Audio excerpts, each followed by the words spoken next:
कि हमने मेरे ख्याल से जो मास्किंग टेक्निक्स हैं वो कंप्लीट किया था और मैंने लास्ट जो था टॉपिक एक्सक्लूसिव और करवाया था लास्ट। ठीक है, तो हम इंस्ट्रक्शंस जो हैं वो अरिथमेटिक और लॉजिकल कैटेगरी की डिस्कस कर रहे थे और उसमें हमने एक्सक्लूसिव और या लॉजिकल और ऑपरेटर है या लॉजिकल एंड ऑपरेटर है उसको डिस्कस किया था कि उससे कैसे हम इनकी मदद से मास्किंग कर सकते हैं। अच्छा, मुझे क्विकली ज़रा बताएं कि मास्किंग का मतलब क्या होता है।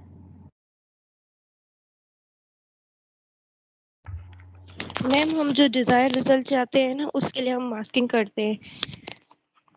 ठीक है, अच्छा मुझे रिमूव करना हो तो कौन सा लॉजिकल ऑपरेटर प्रेफर्ड है। डेटा को मुझे जीरो बनाना है और जो है वो डिजायर्ड रिजल्ट मेरा इन फॉर्म्स ऑफ मैम जीरोस है। मैम एंड लगाएंगे अगर हमें एंड हो गया आपका मास्क ऑपरेटर। बाकी जो डेटा है जो मास्क पैटर्न है वो क्या होगा। मैम जीरो हो मैम जाएगा। वो जीरो होगा। जीरो। ठीक है, इसकी हमने एग्जांपल्स की थी कि अगर हमें रिटेन करना है तो रिटेन करने के लिए जो है वो हम और कर सकते हैं किसके साथ, जीरो के साथ, वरना हम और कर सकते हैं और वन के साथ करेंगे तो फिर हमें वन ही मिलेगा हर हाल के अंदर, या हम एंड करेंगे वन वन के साथ। तो इस तरीके से जो है वो होगा। और लास्ट एग्जाम्पल मैम आप क्या हुआ करें।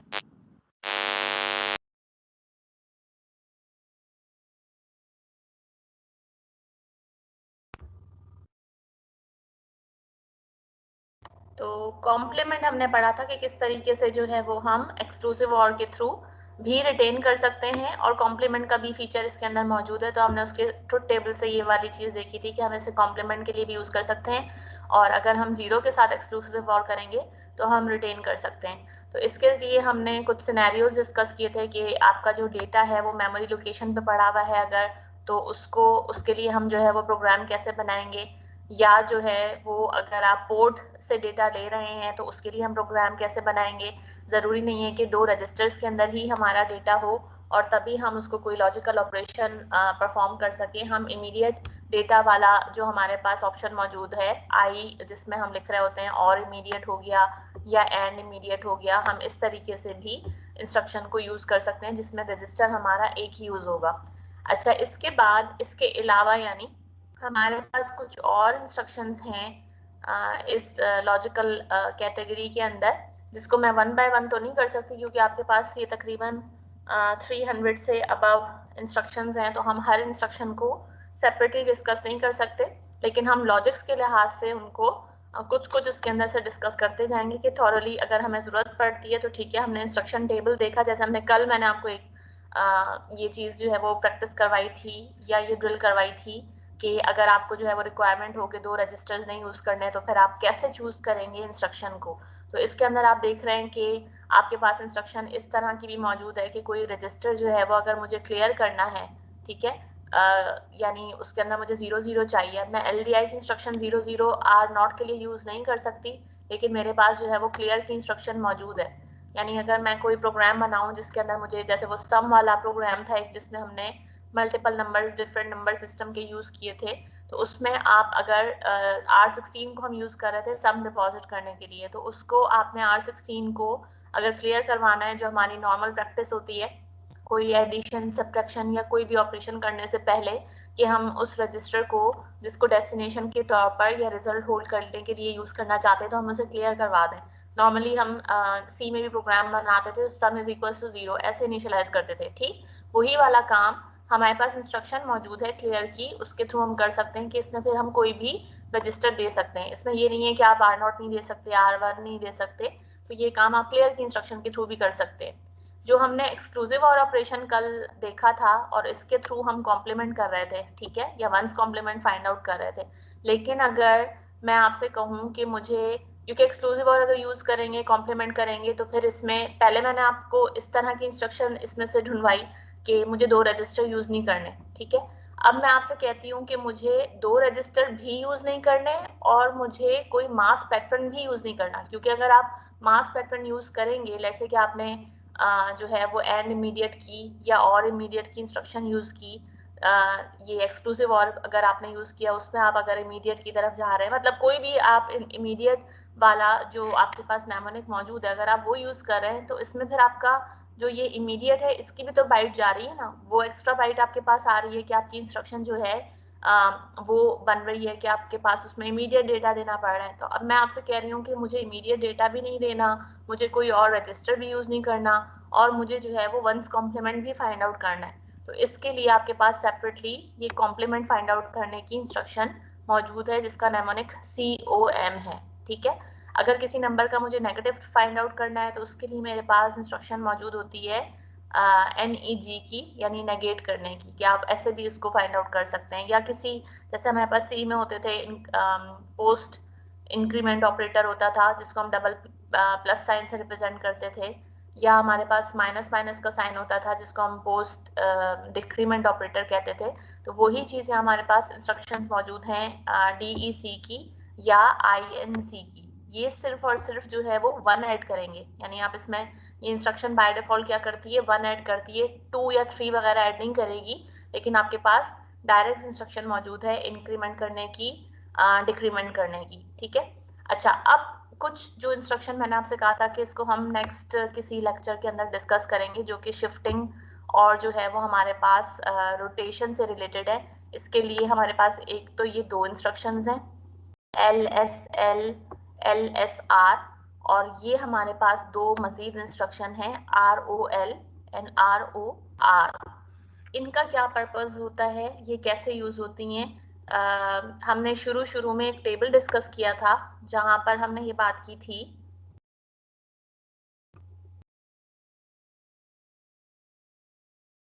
जिसमें कैटेगरीज की जब हम बात कर रहे थे तो हमने C इक्विवेलेंट और असेंबली इक्विवेलेंट ये हमने बात की थी। ठीक है, ये मैंने अभी इसका जिक्र किया कि आपके पास ये इसके इक्विवेलेंट है, ये इसके इक्विवेलेंट है, नेगेट की जो इंस्ट्रक्शन है वो -A के इक्विवेलेंट है, क्लियर जो है वो आपके पास 0 असाइन करने के इक्विवेलेंट है। ठीक है, ये सारे हमने ऑपरेशंस एडिशन सब्ट्रैक्शन एंड और ये सारे भी डिस्कस कर लिए अरिथमेटिक एंड लॉजिकल कैटेगरी में से। अब इसको आप बिटवाइज के अंदर प्लेस कर दें या आप इसको भी जो है वो लॉजिकल ऑपरेशंस कह लें कि ये जो आपके पास LSL है ये इक्विवेलेंट है कि आप एक एक बिट शिफ्ट कर रहे हैं जो भी डेटा आपका A के अंदर है। ये क्योंकि C इक्विवेलेंट है तो C के अंदर आप वेरिएबल्स यूज कर रहे होते हैं और असेंबली के अंदर आप रजिस्टर्स यूज कर रहे होते हैं डायरेक्टली। तो इसका मतलब क्या है कि LSL इक्वल है कि एक एक बिट आपकी जो है वो शिफ्ट हो जाएगी towards the left, logical shift left. ठीक है, और LSR का मतलब है कि एक एक जो बिट है वो आपकी शिफ्ट हो जाएगी towards the right, logical shift right, ये इसके इक्विवेलेंट है। ठीक, तो ये C के अंदर आप इस तरह की उसका सिंटैक्स पढ़ेंगे और जो है वो ये इक्विवेलेंट होता है असेंबली के अंदर इस तरीके से। अच्छा, इसके अंदर आप आर्ग्यूमेंट क्या देंगे, इसमें आर्ग्यूमेंट आप देंगे कि जो भी रजिस्टर आप यूज करना चाहते हैं उसको ये 1 बिट जो है वो शिफ्ट करेगा टुवर्ड्स द लेफ्ट या towards the right depending upon कि आपने L यूज किया है या आपने R यूज किया है। बाकी ये जो 2 इंस्ट्रक्शंस हैं रोटेट लेफ्ट, ठीक है, या रोटेट राइट, ये काम करती हैं कैरी फ्लैग के थ्रू कि डेटा को रोटेट करेगा टुवर्ड्स द लेफ्ट लेकिन कैरी फ्लैग के साथ, डेटा को रोटेट करेगा टुवर्ड्स द राइट लेकिन कैरी फ्लैग के साथ। इसको मैं बिट बाय बिट अभी दिखाती हूँ एक्सप्लेनेशन के थ्रू कि ये हम कैसे कह रहे हैं और इससे हम क्या क्या काम ले सकते हैं। लेकिन ये इंस्ट्रक्शंस जो हैं वो आपके पास C में अवेलेबल नहीं है। अब आप ये देखें C के कुछ फ़ायदे हैं, कुछ जगहों पर C के अंदर नुकसान है या आप कह लेंगे प्रॉस एंड कॉन्स हैं कि C में आपको जो है वो यूज़र जो है वो प्रोग्रामर लैंग्वेज की तरफ जो है वो ज़्यादा करीब होता है और असेंबली में जो है वो हार्डवेयर के ज़्यादा करीब होता है। बाकी जो फास्ट एक्सिक्यूशन है वो आपके पास असेंबली के अंदर फास्ट एक्सिक्यूशन है, या जो प्रोग्राम मेमोरी है वो आपकी कम इस्तेमाल हो रही होती है अगर आप डायरेक्टली असेंबली लैंग्वेज के अंदर प्रोग्रामिंग कर रहे होते हैं। लेकिन C के अंदर जो है वो क्या है कि C लैंग्वेज में आपको रैपर फाइल्स हैं या कुछ इस तरह के फंक्शंस हैं वो यूज़ करने होते हैं, तो आपका जो कोड है वो बड़ा हो जाता है कि उसमें आपकी ग्रिप नहीं रहती, ना रजिस्टर्स के ऊपर आपकी ग्रिप रहती है कि आपको कौन सा रजिस्टर यूज़ करना है, वो बाय डिफ़ॉल्ट उठा के उनको कन्वर्ट कर रहा होता है, जिसकी एग्जांपल मैंने आपको डिसअसेंबली विंडो के थ्रू भी दी थी। एनीवेज, हम बात कर रहे थे इन 4 लॉजिकल ऑपरेटर्स की, जिसमें से ये पॉइंट आपने नोट करना है कि ये सी के अंदर अवेलेबल नहीं है रोटेशन वाले। अच्छा, अब अगर हम कहते हैं कि हम लॉजिकली जो है वो ये रोटेट करने वाला जो ऑपरेशन है, इसका क्या मतलब है?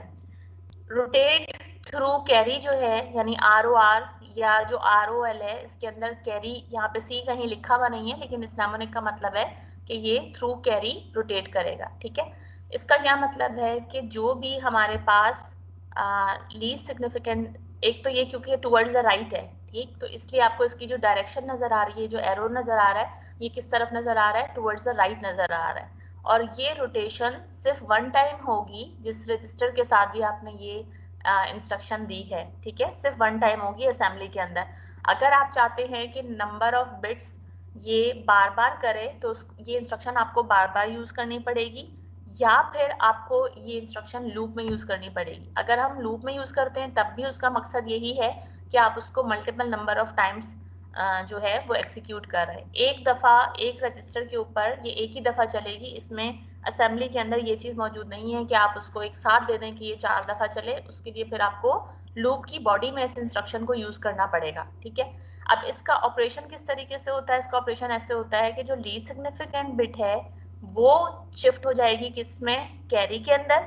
जो कैरी के अंदर पहले से बिट पैटर्न पड़ा हुआ है, जो भी रिसेंट एक्सिक्यूशन की वजह से आया था, वो शिफ्ट हो जाएगा और वो आ जाएगा इसकी MSB में। सिर्फ इसमें जो याद रखने की चीज है वो क्या है, क्योंकि ये आपके पास टुवर्ड्स द राइट है, तो इसका मतलब है कि हर बिट जो है वो एक एक पोजीशन राइट के ऊपर शिफ्ट हो जाएगी। ठीक है, अब लेट्स से कि मैंने अब इसमें 3 रोज बना के रखी हैं। ठीक है, वो एक खास पर्पज से बना के रखी हैं। मतलब अगर लेट्स से कि मैंने जो इंस्ट्रक्शन ये दी है, वो पहली दफा जो मेरे पास डेटा है, फर्स्ट टाइम जो मेरे पास डेटा है, वो लेट्स से मैं रजिस्टर ले लेती हूँ R0। ठीक है, R0 के अंदर जो मेरे पास डेटा पड़ा हुआ है, वो पड़ा हुआ है 08 हेक्साडेसिमल। ठीक है, 08 हेक्साडेसिमल होने का मतलब इसके अंदर बाइनरी डेटा जो है वो क्या है?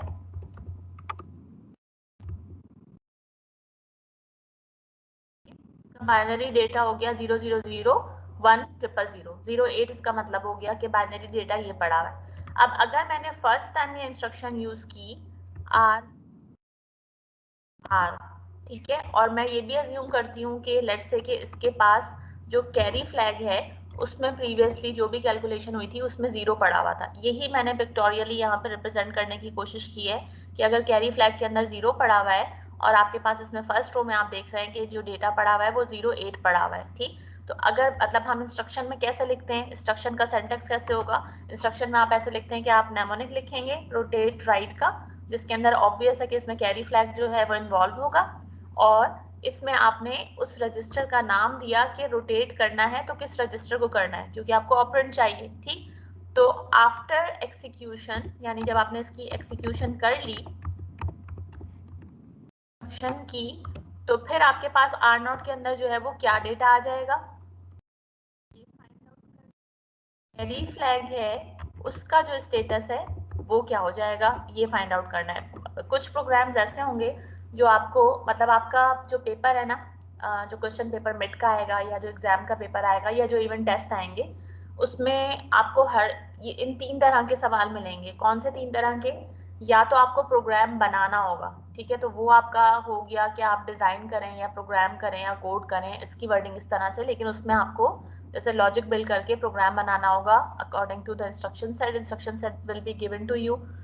और दूसरी जो चीज़ है वो होगी एनालाइज द प्रोग्राम।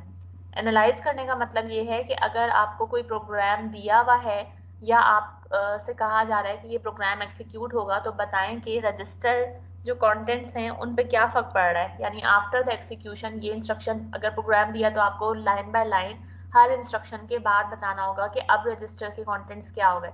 तो अगर ये नहीं भी लिखा हुआ कि हर रजिस्टर के आप कंटेंट्स बताएं, ये नहीं भी लिखा हुआ कि फ्लैग रजिस्टर जो है उसके कंटेंट्स बताएं, तो एनालाइज करने का मतलब कोई भी प्रोग्राम दिया जाए उसका मतलब ही ये है कि आपको उसमें ये फाइंड आउट करना है कि after the execution of that particular instruction और that particular program what will be the contents of those registers, जो भी उसमें इस्तेमाल हो रहे हैं उस प्रोग्राम के अंदर, उसके रजिस्टर्स पे या उसका जो फ्लैग रजिस्टर है उसके ऊपर क्या असर पड़ेगा। ठीक, तो ये एनालिसिस टाइप की बात हो गई कि अगर आपके पास ये 08 डेटा था और आपने रोटेट की इंस्ट्रक्शन यूज की R0 के ऊपर, अब बताएं कि इसका इफेक्ट क्या होगा। तो अब क्योंकि हमने ऑपरेशन में पढ़ा है कि जो कैरी फ्लैग है वो घूम के आ जाता है मोस्ट सिग्निफिकेंट बिट पे, तो ये जो 0 था ये घूम कर आ गया इधर मोस्ट सिग्निफिकेंट पे।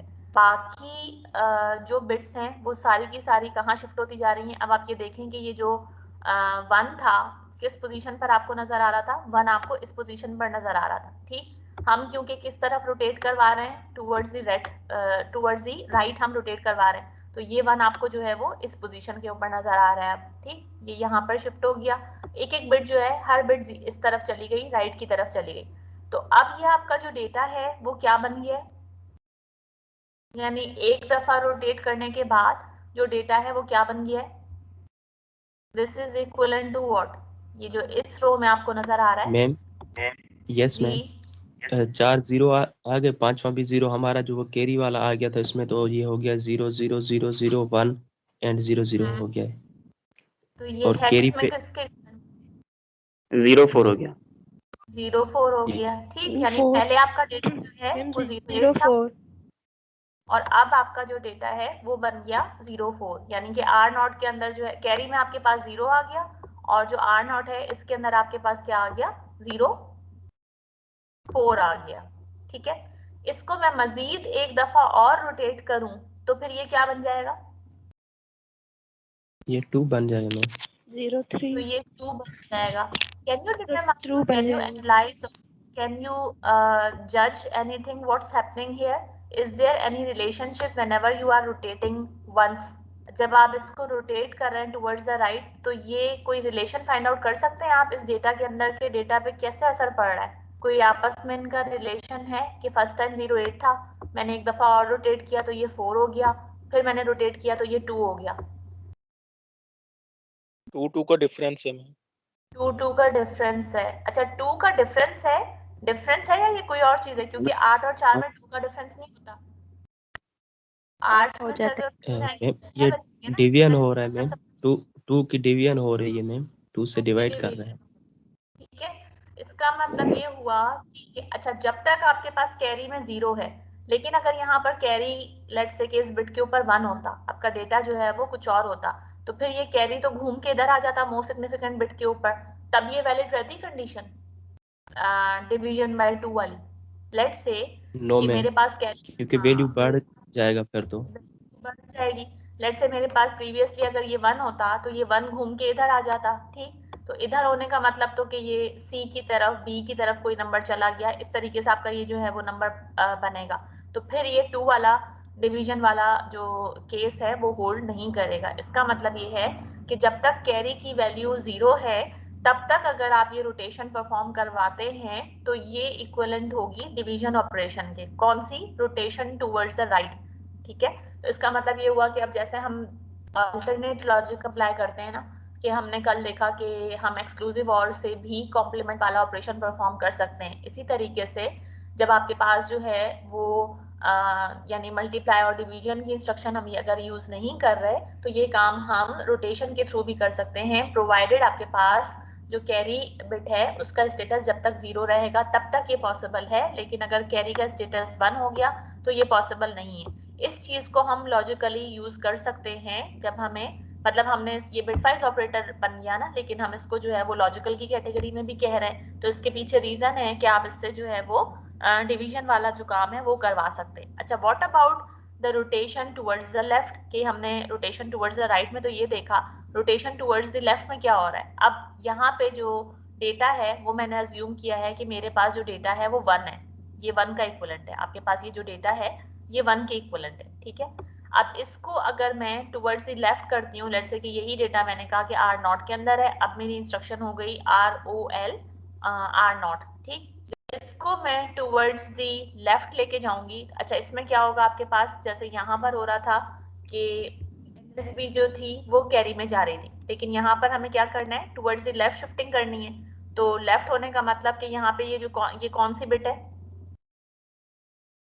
जो जाएगी कैरी के अंदर, most significant bit. Most significant bit जो है वो कैरी में चली जाएगी, और ये जो हर बिट शिफ्ट हो रही है इसका मतलब है कि ये टुवर्ड्स द लेफ्ट आपके पास जो LSB है वो शिफ्ट होगी टुवर्ड्स द लेफ्ट, ठीक है। तो और कैरी खुद जो है वो कहाँ पे चला जाएगा, कैरी घूम के आ जाएगा लीस्ट LSB सिग्निफिकेंट बिट के अंदर, ठीक है। अच्छा, अब आपके पास जो डेटा था वो 0 1 था, और आप इसको टुवर्ड्स द लेफ्ट कर रहे हैं, तो ये जो 1 था ये इस प्लेस के ऊपर आ जाएगा, यानी जो सेकंड लीस्ट सिग्निफिकेंट बिट है ये 1 जो है वो, क्योंकि लेफ्ट पे जाने की वजह से ये इस पोजीशन पर आ जाएगा, ठीक। और ये जो आपका कैरी यहाँ से निकला 0, वो आके कहाँ पे प्लेस हो जाएगा, वो इस जगह पे प्लेस हो जाएगा, ठीक। तो अगर ये इस जगह पर, और सारी बिट जो है वो टुवर्ड्स दी लेफ्ट जो है वो जाती नहीं, क्योंकि अच्छा इसको रोटेट क्यों कह रहे हैं, क्योंकि इसमें आप देख रहे हैं कि जो कैरी फ्लैग है बेसिकली वो रोटेट हो रहा है। तो अब आपका जो डेटा है वो क्या बन गया, बन जाएगा ये 1 जब इस पोजीशन पर चला जाएगा तो अब आपका डेटा इसके इक्विवेलेंट बनेगा ना। ये क्या है, 02। ये आपका बन गया 02 हेक्साडेसिमल।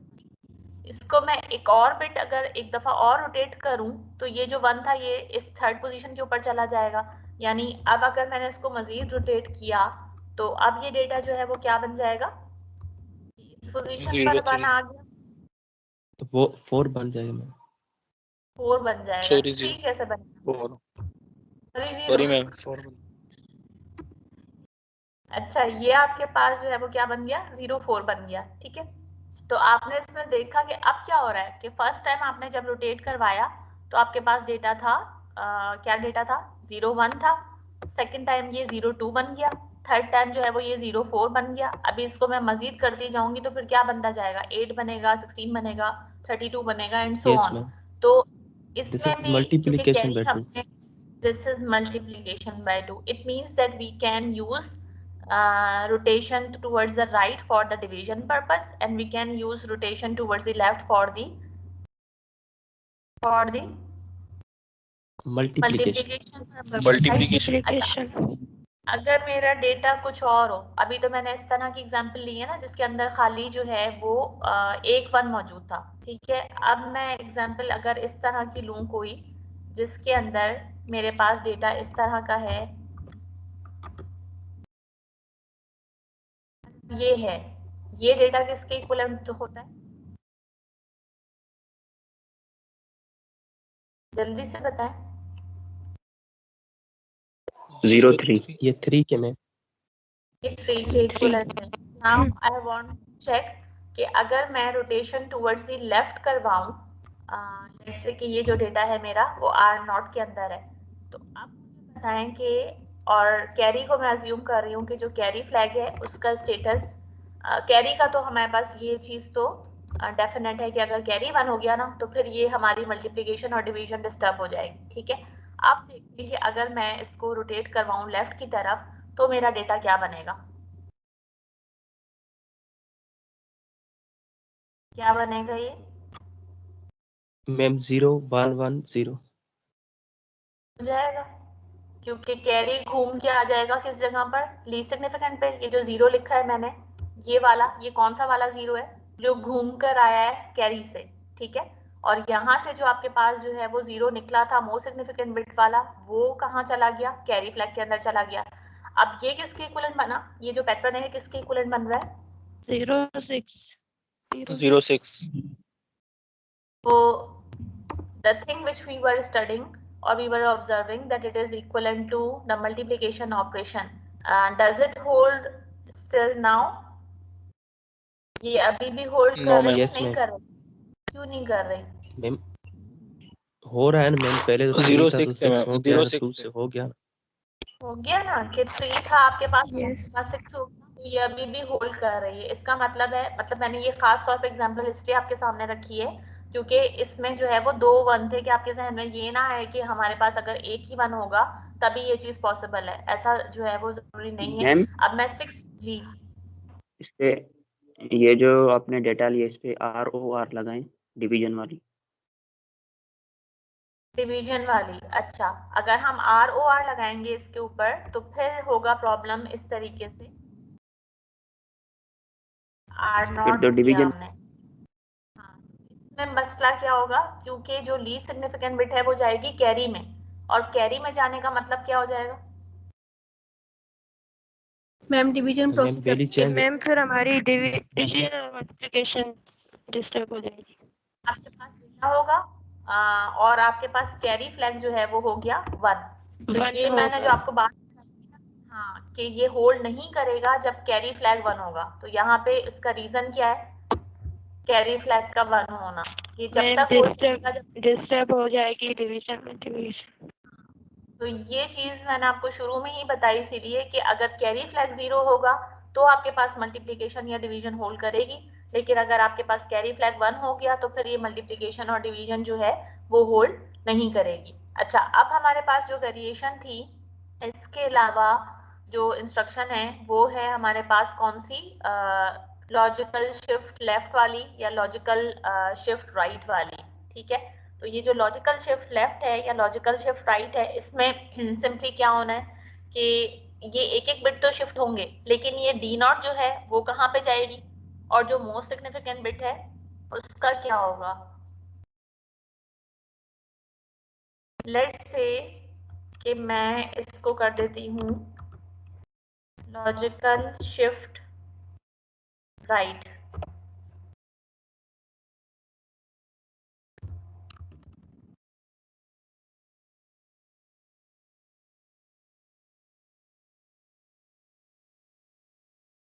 रजिस्टर कोई भी हो सकता है। ठीक है, अब क्वेश्चन ये है कि इस डी नॉट से जो बिट निकलेगी, यहाँ पे तो कैरी है ही नहीं, कैरी का कोई इसमें जिक्र ही नहीं है लॉजिकल शिफ्ट लेफ्ट के अंदर और लॉजिकल शिफ्ट राइट के अंदर।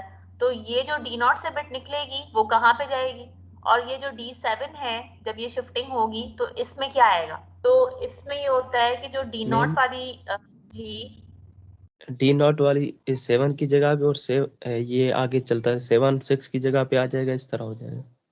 ये तो होगा कि 7 जो है वो 6 की जगह पर आ जाएगा, या इस तरह से चलते चलते ये जो डी नॉट है इसमें D1 आ जाएगा। मेरा क्वेश्चन ये है कि ये जो डी नॉट वाली जो बिट थी यहाँ पर, ये निकलेगी तो ये कहाँ जाएगी, ये वाली मैम बिट कहाँ जाएगी? D7 की जगह पे। नहीं ना, यही तो फर्क है। ये मैं आपको दिखाना चाह रही हूँ कि इसमें रोटेशन थी, यहाँ पे सिर्फ शिफ्टिंग है। तो ये जो डी नॉट वाली बिट है ये जाया हो जाएगी। नहीं ना, ये कैरी में नहीं जाएगी क्योंकि रोटेशन नहीं है। कैरी के अंदर रोटेशन होगी थ्रू कैरी, लेकिन ये जो डी नॉट है ये जाया हो जाएगी। और जो D7 है उस पर क्या आएगा, तो शिफ्ट ऑपरेशन में हमेशा याद रखें कि जब लॉजिकल शिफ्ट लेफ्ट होगा या लॉजिकल शिफ्ट राइट होगा तो इसमें अपेंड करता है, जो खाली जगह होती है उसको ये 0 से फिलअप करता है। इसको हम कहते हैं अपेंड करना। आपने सी में या C++ के अंदर फाइलिंग सिस्टम पढ़ा है, जिसमें फाइल्स बना रहे होते हैं या कोई डेटाबेस बना रहे होते हैं। जैसे मैं कहूँ कोई मुझे रिकॉर्ड क्रिएट करना है, उसके अंदर आप अपेंड का लफ्ज आपने सुना होगा ना। मैम C++ में ये नहीं पढ़ा था। अच्छा, बहरहाल इसको हम यानी एडअप करने को जो है वो कहते हैं अपेंड करना। ठीक, तो ये जो 0 जो फिलिंग होगी ना, कि जो खाली जगह ये D7 वाली जो खाली जगह है इसको ये 0 से फिलअप कर देगा। अब इसकी हम एग्जांपल करके देख लेते हैं कि लेट्स से कि हमारे पास जो डेटा है वो हम ले लेते हैं R0 के अंदर। लेट्स से हम डेटा ले लेते हैं, नेट का मतलब जो है वो ये क्या हो गया 1001 000 हो गया। ठीक है, इसको मैं क्या करा रही हूँ, इसको मैं करवाना चाह रही हूँ लॉजिकल शिफ्ट किस तरफ करवाना है, राइट। लॉजिकल शिफ्ट LSL कर रहे हैं हम। ये मैंने गलत लिख दी है क्योंकि मैंने डायरेक्शन जो है वो एरो बनाया हुआ है राइट का, और यहाँ पे मैंने L लिखा हुआ है। ये क्या होना चाहिए, मैम आर होना चाहिए, वही देख रहे थे। R होना चाहिए। ठीक है, तो लॉजिकल शिफ्ट जब राइट करेंगे तो अब जो है इसकी जो ये लीस्ट सिग्निफिकेंट बिट थी ये क्या हो जाएगी, जो डेटा बनेगा अब वो क्या बनेगा कि जो D7 था, ठीक है, D7 जो है वो खाली हो जाएगा, उस जगह पर क्या आ जाएगा, उस पर 0 आ गया। ठीक, बाकी जो बिट्स थी ये 1001 वाली, ये इस तरीके से चलेंगी क्योंकि जो मोस्ट सिग्निफिकेंट वाला 1 था वो अब किस पोजीशन पर आ गया, वो D6 पर आ गया। जो 0 था वो D5 पर आ गया। फिर जो 0 था वो कहाँ पर आ जाएगा, D4 पर आ गया। ठीक, तो अब आपके पास जो है वो क्या हुआ, ये हम कहाँ तक पहुंचे, ये आप देख रहे हैं कि ये जो D7 वाली बिट थी ये आ गई है इस, 1100 आ जाएगा। ठीक है, तो इसी को मैं डायरेक्टली लिखती जाऊं कि आई होप ये आपको समझ आ रहा होगा। तो अब क्या आना चाहिए यहाँ पर, 1100। 1100। तो इसमें अब आपने देखा कि कौन सी बिट थी जो कि जाया हो गई, ये जो 0 की बिट थी ये वाली, ये जाया हो गई। ठीक है, जो लीस्ट सिग्निफिकेंट वाली थी। मैम ये और हमेशा फिलअप 0 रहेगा। हाँ, मैम ये जो खाली हमेशा जगह फिलअप, है ये 0 से ही हाँ फिल। बिल्कुल, ये जो आपके पास इस पोजीशन पर आ रहा है ये किससे पैडिंग हो रही है इसकी, या जो ये फिलअप हो रहा है या इसको आप अपेंड करना कह लें, तो ये आपके पास किससे हो रहा है, ये 0 से हो रहा है, नीचे नहीं लेके जा। तो शिफ्टिंग के अंदर हमेशा जो है वो ये 0 से इसको पैडअप करेगा। इसीलिए जब हम सी लैंग्वेज के अंदर प्रोग्राम लिख रहे होते हैं और वहां पर आप ये बिटवाइज ऑपरेटर यूज कर रहे होते हैं, मतलब अगर मैं इसको सी के अंदर लिखना चाहूँ तो ये किस तरीके से लिखा जाएगा, लेट्स से कि जो मेरा डेटा है वो किसी वेरिएबल में पड़ा हुआ है 98 हेक्साडेसिमल में, ठीक है, यही काम अगर मुझे सी में करना हो तो इसको किस तरीके से लिखना होगा, इसमें जो ब्रैकेट्स की डायरेक्शन होती है वो बताती है कि आप किस तरफ इसको शिफ्ट करवाना चाह रहे हैं। तो ये आपने देखा कि जो इंस्ट्रक्शन है जिसके अंदर हमने अभी किया राइट वाला किया है, ठीक, तो ये एरो की जो डायरेक्शन है ये किस तरफ है, टुवर्ड्स दी राइट की तरफ। तो ये इसके इक्विवेलेंट है। इसको लिखने का तरीका ये हो गया कि आप इसको ए को टुवर्ड्स दी राइट शिफ्ट कर रहे हैं, और ये 1 लिखने का क्या मतलब है, इसको 1 लिखने का मतलब ये है कि आपने एक दफा इसको कितनी बिट्स है जिसको कि ये शिफ्ट करें, आपने 1 टाइम इसको शिफ्ट किया है टुवर्ड्स दी राइट। अब अगर ये आपके पास 1 के बजाय सी में और असेंबली का डिफरेंस यहाँ पे मैं आपको बताना चाहती हूँ कि अगर मैंने यहाँ पर मुझे बार बार ऐसे लिखने की जरूरत नहीं है, जैसे असेंबली के अंदर हमें इंस्ट्रक्शन बार बार यूज करने की जरूरत है ना, कि अगर मुझे रोटेट करवाना है 4 दफा यानी 4 टाइम्स शिफ्टिंग करवानी है तो मुझे 4 दफा वो इंस्ट्रक्शन यूज करनी पड़ेगी।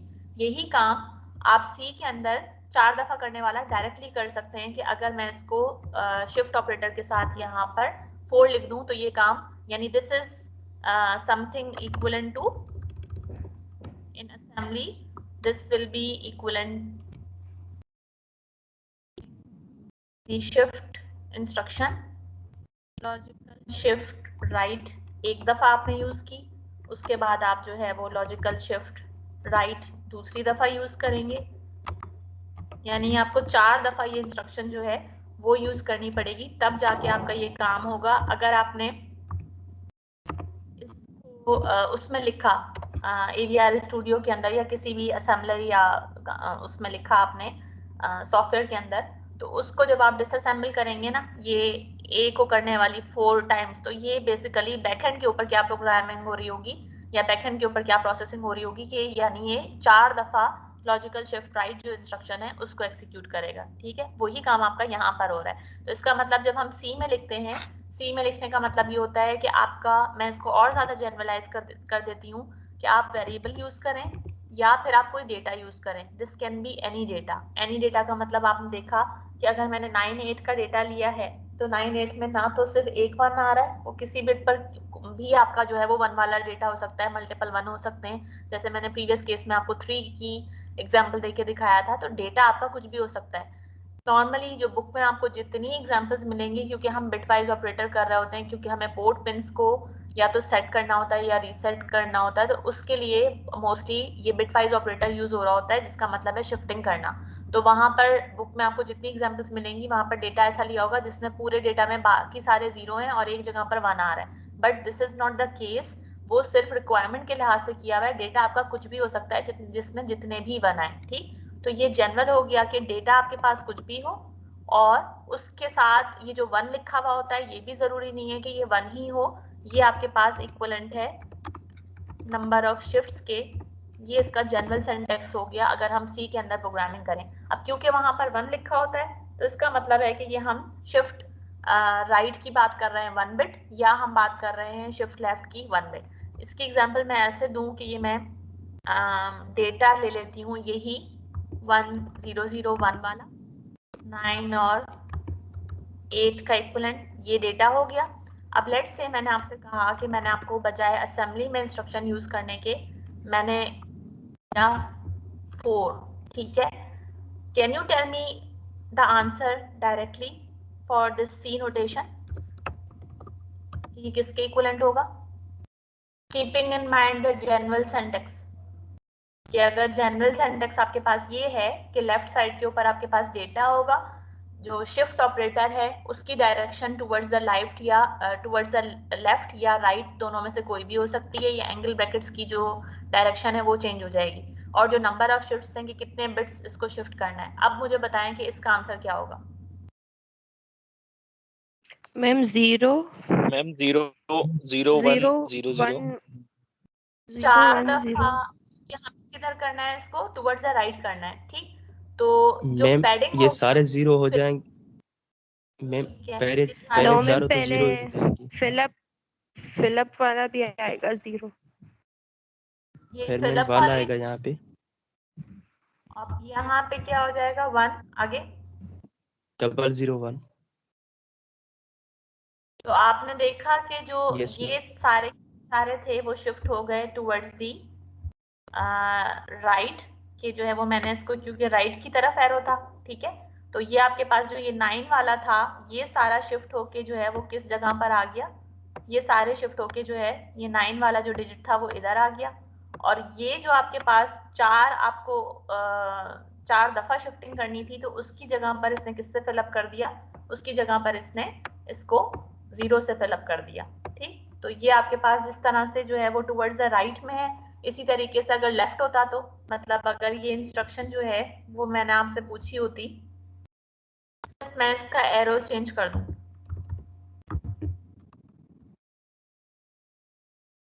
और इसको मैंने टुवर्ड्स द लेफ्ट कर दिया और ये 4 ही रखा, तो अब ये किसके इक्विवेलेंट होगा? मैम ये रिवर्स हो जाएगा, पहले वाला जो है मोस्ट सिग्निफिकेंट वाले की साइड पे आ जाएंगे चारों ही, पहली वन नेबल कंप्लीट और दूसरे में 0 आ जाएंगे पूरे। 100। कैसे होगा? ये सही लिखा है?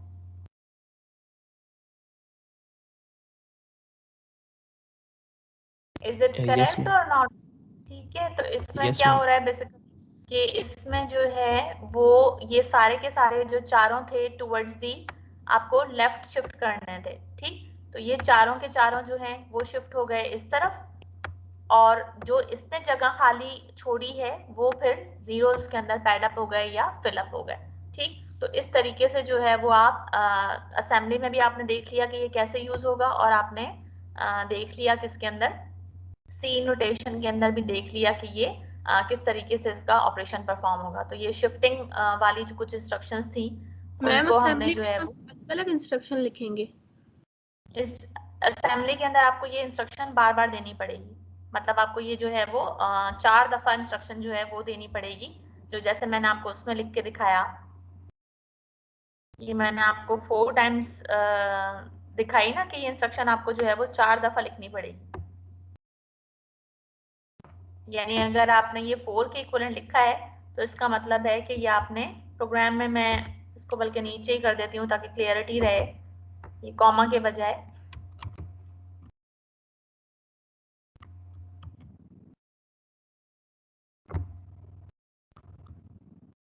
ये एक दफा लिखी आपने, उसके बाद ये जो है वो दूसरी दफा लिखी आपने इंस्ट्रक्शन,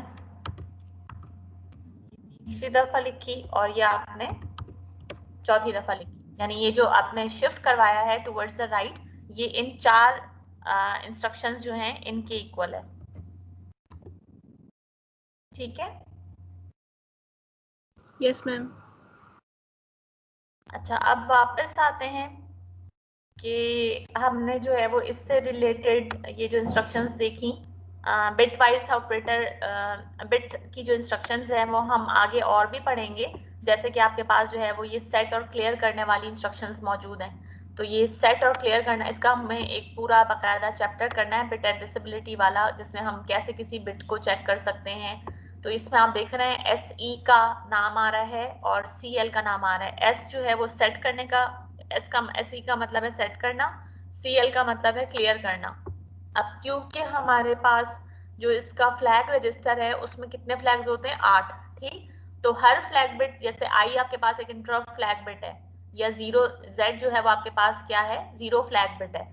तो आप किसी भी स्टेटस रजिस्टर की जो फ्लैग बिट है उसको क्लियर कर सकते हैं या उसको सेट कर सकते हैं। तो इस तरह की आपके पास SE और CL के नाम से जो है वो इंस्ट्रक्शंस मौजूद हैं। और बाकी ये इंस्ट्रक्शंस हमने इसमें से मोस्टली कर ली हैं, मूव कर ली है, LDI कर ली है, LD नहीं की है इसके अंदर, क्योंकि जो है वो आपके पास पॉइंटर यूज होते हैं। ये हमारे पास एक एड्रेसिंग मोड वाला टॉपिक आएगा तो वहां से आपको पता चलेगा, ये बाद में करेंगे। ये हम कर चुके हैं, इन कर चुके हैं, आउट कर चुके हैं।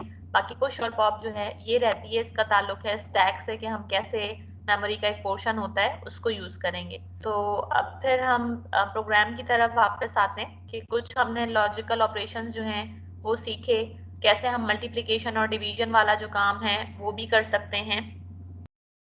अच्छा, अब थोड़ा सा हम जाते हैं कि हम बार बार बात कर रहे हैं कि हम लूपिंग क्रिएट कर सकते हैं, लूप स्ट्रक्चर जो है वो बना सकते हैं। तो मैंने आपसे कहा था कि हम 2 तरह के लूप्स जो हैं या जो कंट्रोल स्ट्रक्चर है वो क्रिएट करते हैं। एक होता है आपके पास लूप फॉर एवर, ठीक है, कंडीशनल और अनकंडीशनल। ठीक, जो लूप फॉर एवर है वो होगा अनकंडीशनल, क्योंकि जब उसमें कोई कंडीशन हम चेक ही नहीं कर रहे या वो कंटिन्यूसली हमें उसको रन करना है तो वो कहलाएगा कि वो कंटिन्यूस है या वो अनकंडीशनल है। लेकिन जहां पर हम कोई कंडीशन चेक करेंगे, यानी आपने कहा कि 10 दफा चलना चाहिए, तो वो कंडीशन पर डिपेंड करेगा, तो उसको हम कहेंगे कि ये कंडीशनल लूप स्ट्रक्चर होगा। तो असेंबली लैंग्वेज के अंदर ये लूप स्ट्रक्चर कैसे क्रिएट करते हैं, यानी ये जो प्रोग्राम आपको नजर आ रहा है एग्जाम्पल 2.4, बुक में से आप वेरीफाई करना चाहें या बुक में आप मजीद एग्जाम्पल्स देखना चाहें तो वो आप देख सकते हैं। जितने भी जैसे प्रोग्राम है उसके अंदर वो नंबर भी लिखा हुआ है, तो आपको अंदाजा हो जाएगा, या आप बुक खोल के देख सकते हैं कि अच्छा ये उस चैप्टर के अंदर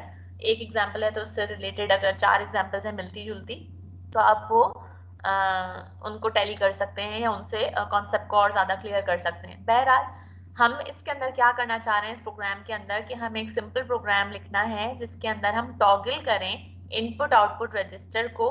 टॉगल का मतलब क्या होता है?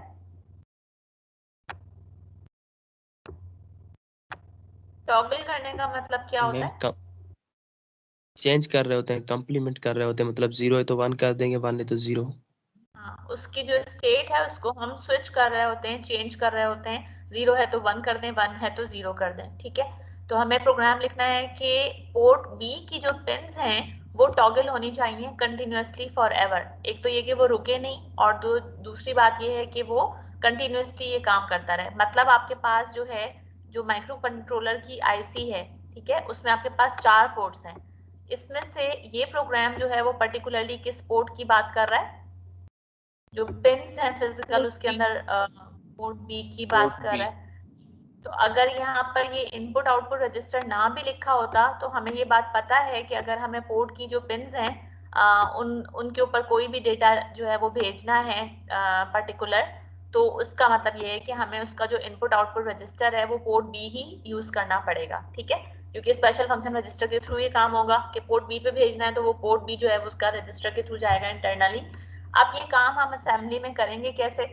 अगर हम इसके अंदर शुरू में इनिशियलाइजेशन वाली इंस्ट्रक्शन लगाएं, जो कि यहाँ इस प्रोग्राम में नहीं लिखी हुई है, बुक के अंदर ये थोड़ा सा स्निपेट दिया हुआ है इसका, या जो है वो प्रोग्राम का पोर्शन दिया हुआ है, लेकिन इससे पहले जो इंस्ट्रक्शंस आनी चाहिए वो क्या आनी चाहिए? इनिशियलाइज करने वाली इंस्ट्रक्शंस आनी चाहिए पोर्ट को, ठीक। तो ये पोर्ट आप कैसे यूज करना चाहते हैं? एज इनपुट करना चाहते हैं या आउटपुट के तौर पर यूज करना चाहते हैं?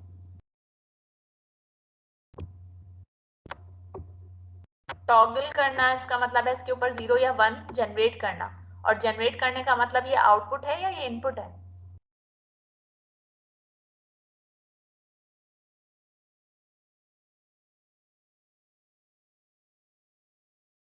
इसकी जो डायरेक्शन है, सॉरी,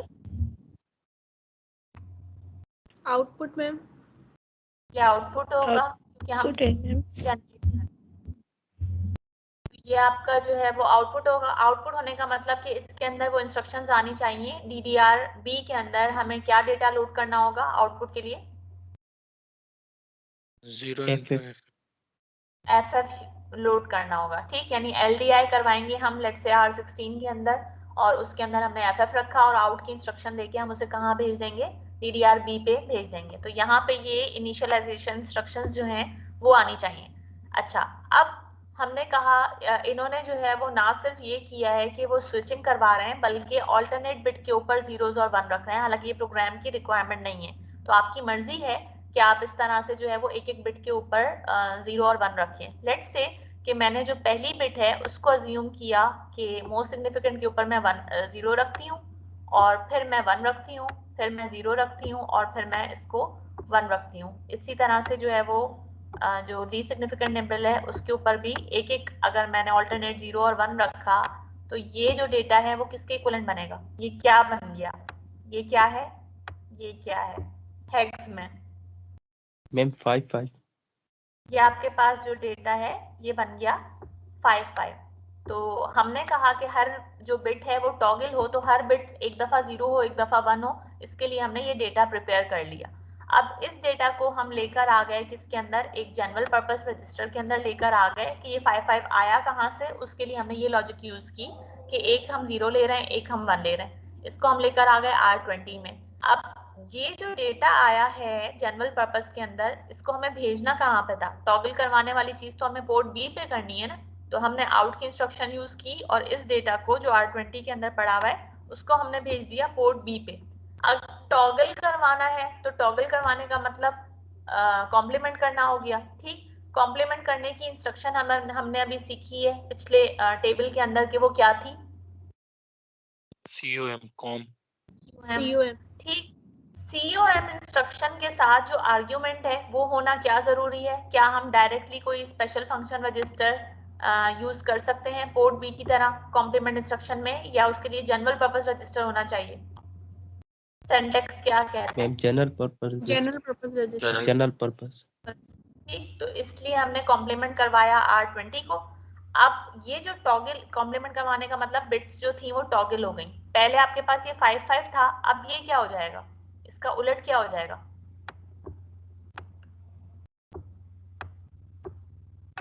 ये हो जाएगा 1 0 1 0। 1 0 1 1 0। ये किसके इक्विवेलेंट है हेक्स में? ए मैम तो हो जाएंगे 10 के बराबर हो जाता है, ए हो जाएगा। भले ठीक है, ये आपके पास हो जाएगा ए। लेकिन इसको जो है ये जो ए हुआ हुआ डेटा है, यानी अब आपके पास R20 के अंदर ये डेटा पड़ा हुआ होगा ए इस वक्त इस इंस्ट्रक्शन पे जब मैं हूँ, ठीक है। इस टॉगल हुए हुए डेटा को मैंने भेज दिया पोर्ट बी के ऊपर, क्योंकि जब भी किसी स्पेशल फंक्शन रजिस्टर के ऊपर डेटा हम लिखते हैं भेजते हैं तो वो हम जनरल पर्पस रजिस्टर की मदद से करते हैं। जनरल पर्पस से जाएगा वो स्पेशल फंक्शन के ऊपर, ठीक। तो अब ये जो डेटा था R20 वाला ये चला गया पोर्ट बी के ऊपर, यानी एक दफा आपके पास पोर्ट बी के ऊपर डेटा पेयर हुआ था 5 दूसरी दफा जो डेटा आपने कॉम्प्लीमेंट किया हुआ भेजा वो क्या गया? R20 से जो गया है वो ए गया। एक दफा कॉम्प्लीमेंट हुआ हुआ डेटा चला गया। ये काम हमें कितनी दफा करना है? फॉरएवर अनकंडीशनल है। फॉरएवर मतलब अनकंडीशनल हमें करवाना है। ठीक, अब इसको मैं अनकंडीशनली। स्ट्रक्चर असेंबली के अंदर कैसे क्रिएट करूं? हमने शुरू में एक इंस्ट्रक्शन पढ़ी थी जंप, ठीक है। जंप की इंस्ट्रक्शन मैंने यूज की। मैं इसको कहूंगी कि ये कहाँ पे जंप करके जाए। क्या मैं इसको LDI के ऊपर भेजूं या मैं आउट के ऊपर भेजूं? मुझे कौन सा ऑपरेशन है जो बार बार करवाना है? मुझे कौन सा ऑपरेशन है जो बार बार करवाना है? टॉगल करवाना है। टॉगल करने वाला। तो टॉगल करने वाला किस इंस्ट्रक्शन पे हो रहा है? कॉम्प्लीमेंट वाला। L1 complement. ठीक, इसलिए मैंने लूप कैसे क्रिएट किया कि मैंने एक यहाँ पे लेबल स्पेसिफाई कर दिया L1, और वो लेबल कहाँ का है या किस इंस्ट्रक्शन के ऊपर दिया जो काम मुझे बार बार करवाना था। तो आपने L1 जो है वो यहाँ पे दे दिया कि ये वो लेबल है। अब क्या होगा कि ये लूप स्ट्रक्चर जो है जैसे while 1 होता है, कोई कंडीशन यहाँ पे चेक नहीं कर रहा कि ये 5 दफा करना है 6 दफा करना है, ये बार बार इसी के ऊपर जाता जाएगा कि अब जो ए गया था R20 में ए पड़ा हुआ है जब वो इसको कॉम्प्लीमेंट करेगा तो क्या हो जाएगा, 5 हो जाएगा।